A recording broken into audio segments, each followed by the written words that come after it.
Uganda ly'erimu ku mawanga agasinga okubeeramu abantu ababundabunda naddala mu mawanga gatwetoolodde nga South Sudan, Congo n'amalala.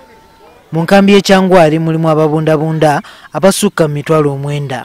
Kyokka abaddukanya enkambi zino bagamba nti kyongedde obwetaavu ku bintu ebikozesebwa ng'ettaka, amalwaliro, amasomero n'ebirala. Faced up with a very serious challenge in several sectors, irrespective of where we already have a basis of all services, but again it becomes so challenging. Jolike birungi akulira enkambi y'Ekyangwali agamba nti ensonga zino zirina okusalibwa amagezi okusobozesa ababundabunda ne bannansi okubeera mu bulamu bweyagaza.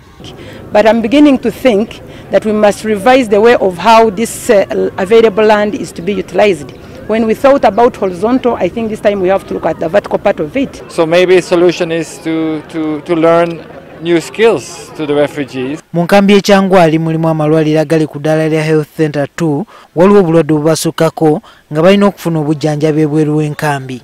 Abasinga baddukira ku ddwaliro Ekyangwali Health Centre III, lino lyazimbibwa ku mulembe gw'Obote nga lirina okukola ku bantu 1,000 kyokka etwogerera kati likola ku bantu abali eyo 5,000.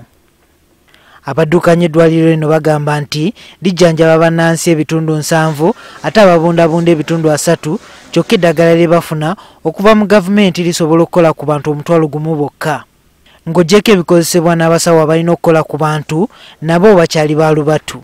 Buli mwezi balabira abantu 2,000 ate nga akalwaliro kakyafuna akakadde kamu n'emitwalo 2 buli myezi 3. Ekitegeeza buli mwezi gy'emitwalo nga 3. Tetulina enankani ambulance ya gavumenti zetulina z'aba refugees ate ebiseera bingi n'abasawo bava mu refugees bajja nga bakolera refugees bokka. Abakulembeze mu kitundu kino balowooza ekiyinza okutaasa embeera ye gavumenti okusitula eddwaliro lino kwe liri okusobola okufuna obuyambi obumala olwo abantu basobole okufuna obuweereza obuli yaddeyaddeko.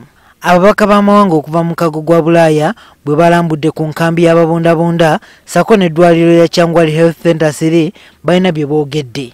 In recognizing the numbers of people that have to come to this health centre, I think they need much more resources to help them continue to do the great work they're doing.